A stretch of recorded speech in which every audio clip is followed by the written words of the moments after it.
Hi there. This week my marriage equality road trip takes me to Fargo, North Dakota, and then on to Minnesota.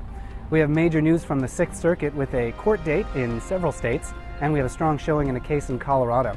For the American Foundation for Equal Rights, I'm Matt Baum, and welcome to Marriage News Watch for June 23rd, 2014. North Dakota was one of many states to pass a marriage ban back in 2004, and 10 years later, in 2014, it was the last state to get a legal challenge to that marriage ban.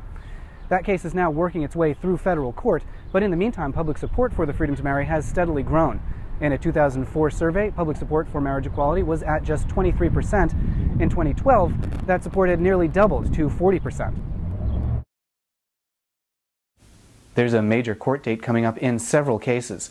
On August 6th, a federal appeals court will hear oral argument in 5 separate marriage cases. This covers challenges in Ohio, Tennessee, Kentucky, and Michigan. All of these cases are very different, but the court will hear them all on the same day. The Tennessee case is quite limited and for now just applies to 3 plaintiff couples. The 2 Ohio cases cover out-of-state licenses and death certificates. The Kentucky case also concerns out-of-state licenses. And the Michigan case is much more broad and covers the freedom to marry throughout the state. That case got a major boost recently when some Republican figures filed a brief in support of the freedom to marry in Michigan. Organizers in Ohio are calling off an attempt to overturn that state's marriage ban at the ballot. They'll be unable to meet the signature requirements in time.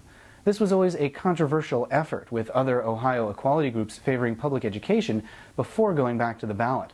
Public support for marriage equality has recently increased in Ohio, rising 5 percentage points in the last year to 50%.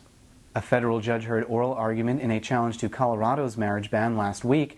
District Court Judge C. Scott Crabtree pointed out that 15 judges have recently struck down similar bans in other states. He's expected to rule quite soon. Those are the headlines. I'll be heading east for next week's episode, so keep an eye out for me on the East Coast.